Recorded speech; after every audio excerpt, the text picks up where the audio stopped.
जिस प्रकार से महाराष्ट्र में हिंदी भाषा बोलने वाले लोगों के ऊपर अत्याचार और हमला किया जा रहा है मन से और उद्धव ठाकरे के पार्टी के लोगों के द्वारा, गुंडों के द्वारा, तो उसी के लिए हम लोगों ने आज दोनों लोगों का, उद्धव ठाकरे का, राज ठाकरे का पुतला फूकने का काम किया है।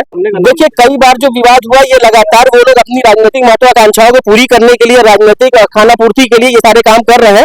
क्योंकि देखिए, ये देश है, पूरा भारत देश है, पूरा अखंड भारत है। ये यहाँ पे तमाम सारे, यहाँ पे अनेकताओं में एकता का काम हम लोग करने का काम कर रहे हैं।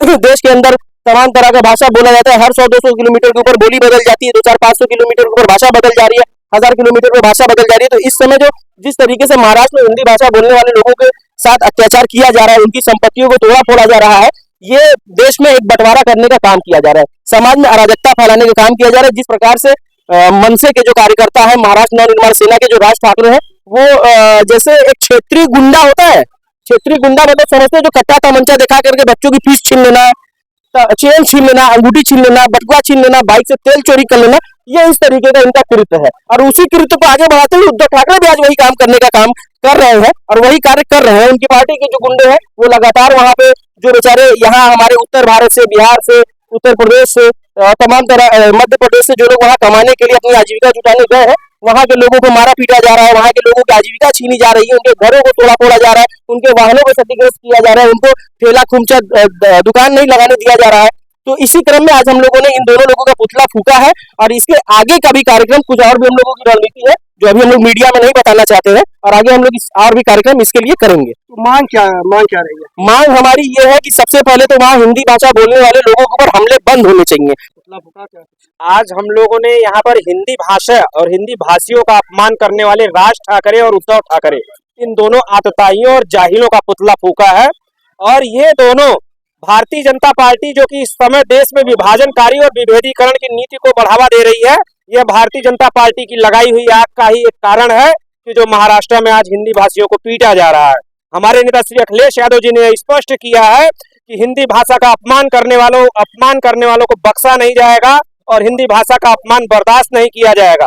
किसी भी भाषा के आधार पर, किसी भी रंग के आधार पर विभेदीकरण की नीति इस देश में नहीं चलेगी। और आज इसलिए हमने इन जाहिलों का पुतला फूका और यह संदेश देने का काम किया है कि यह देश बांटो और राज करो की नीति पर नहीं चल पाएगा। यह अंग्रेजों का समय नहीं है, ये प्रत्येक देशवासियों का देश, प्यारा देश भारत है हम लोगों का, और यहाँ पर संविधान के अनुसार ही कार्य होगा। देखिए, ये कुछ लोग, राज ठाकरे, जो कि जिसकी राजनीति अब खत्म हो चुकी है, धीरे धीरे अपनी राजनीति किसी प्रकार से वो बढ़ा रहा है, कुछ इसी प्रकार की ओछी हरकतों को कर। और अभी भारतीय जनता पार्टी ने एक चिंगारी दे दी, उसी को हवा मिल गया, उसको वो अपनी राजनीति बढ़ाने के लिए गंदा कार्य कर रहा है और लोगों को उकसा रहा है। और राज ठाकरे के लिए मैं बता दूं कि उसको उत्तर प्रदेश में भी उसने कदम रख दिया तो उसको जूतों की माला पहनाया जाएगा, पहले तो कदम ही नहीं रखने दिया जाएगा। काशी के पवित्र धरती पर हम हैं, यहाँ पर उसके परिवार का कोई सदस्य नहीं आ पाएगा। दूसरी बात यह है, जो आप भाषा पे बात कर रहे हैं ना, अभी यहाँ पे जिशान अंसारी जी ने आपको बताया कि ऐसा 4 दिन बाद होगा, 1 हफ्ते बाद होगा, बीएमसी चुनाव, फलाने चुनाव। देखिए, हमको तो लग रहा है कि उद्धव ठाकरे घर वापसी करने के चक्कर में पड़े हैं।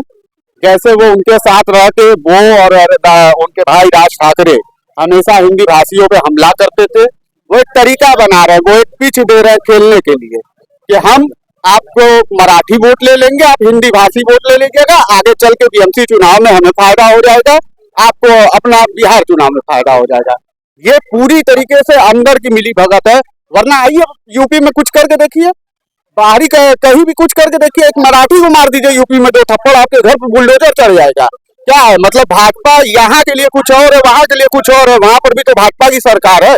अगर आपकी नीति सेम है, जो आप बोलते हैं जीरो टॉलरेंस है हर चीज के मामले में, तो क्यों नहीं वहां पे किसी के घर पे चढ़ जा रहा है बुलडोजर, साफ कैमरे पे मारा जा रहा है और उसके बाद भी कोई उसके खिलाफ प्रतिक्रिया नहीं दे रही है, सरकार नहीं दे रही है।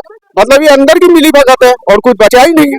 तो ठीक है, हम भी मराठियों को कह रहे हैं कि आप आइए, यहाँ पे रहिए, पूर्वांचल में भोजपुरी सीख लीजिए। भोजपुरी भी हर जगह की एक नहीं होती है, कहीं अवधी बोली जाती है, कहीं भोजपुरी हमारी अलग होती है, जौनपुर की अलग होती है, भदोही की अलग होती है। तो आप जहाँ पे रहिए वो भोजपुरी बोल के दिखाइए, आइए ये करके दिखाइए, चलिए हम लोग भी वहाँ मराठी सीख लेंगे।